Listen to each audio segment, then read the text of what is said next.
Plumber killed in a catastrophic trench collapse.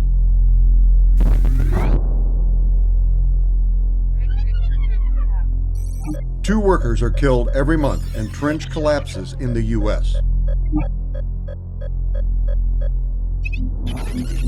This is the story of how a 46-year-old plumber became one of those victims. The owner of this home hired a general contractor to install a sanitary sewer connection for his house.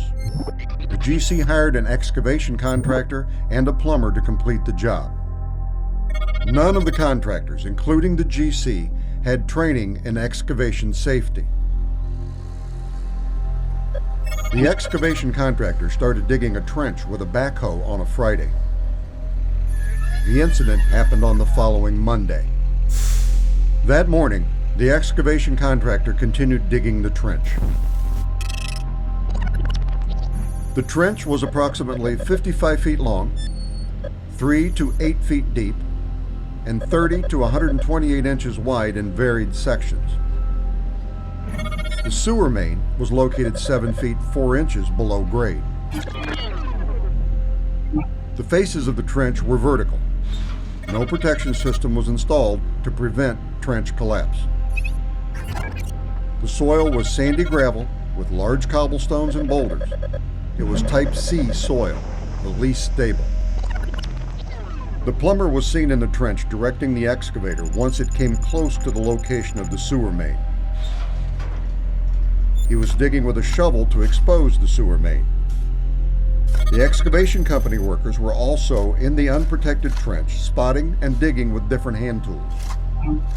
The plumber was last seen walking in the trench looking for a tool.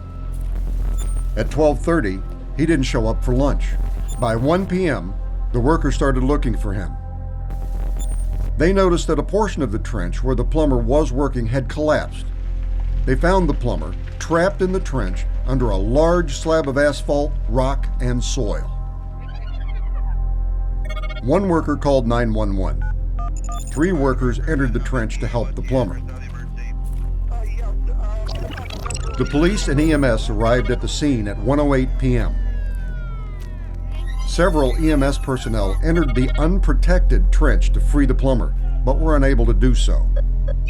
A special trench rescue team also responded.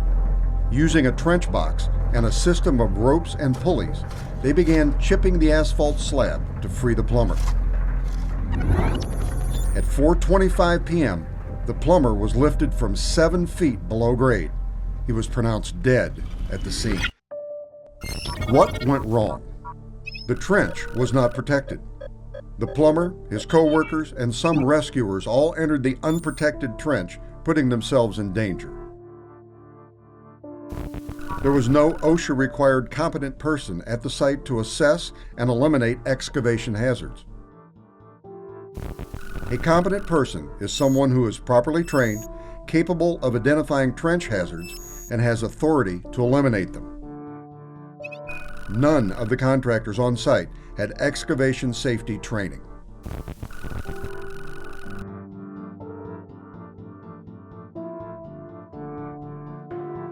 How could this tragedy have been prevented?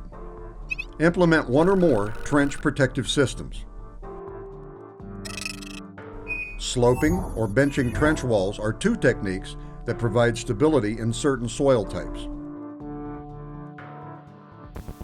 Hydraulic pistons or other types of support mechanisms can be used to brace, support, or shore up trench walls. Shielding devices, such as a trench box, can protect workers should a cave-in occur. Make sure no worker or rescuer under any circumstances enters an unprotected trench. Have a competent person conduct daily inspections before worker entry to ensure elimination of excavation hazards. Provide training to workers, contractors, and rescuers on excavation hazards. Remember, 1 cubic yard of soil can weigh as much as a car. A trench collapse can happen in seconds. Don't think that you can get in, get the job done, and get out. An unprotected trench is an early grave. Never enter an unprotected trench. Accidents can happen to anyone. Even workers with years of experience can become victims. Speak up if you see unsafe behaviors. This kind of tragedy does not have to happen to you or your coworkers. Use what you've learned in this video. Be safe and stay alive.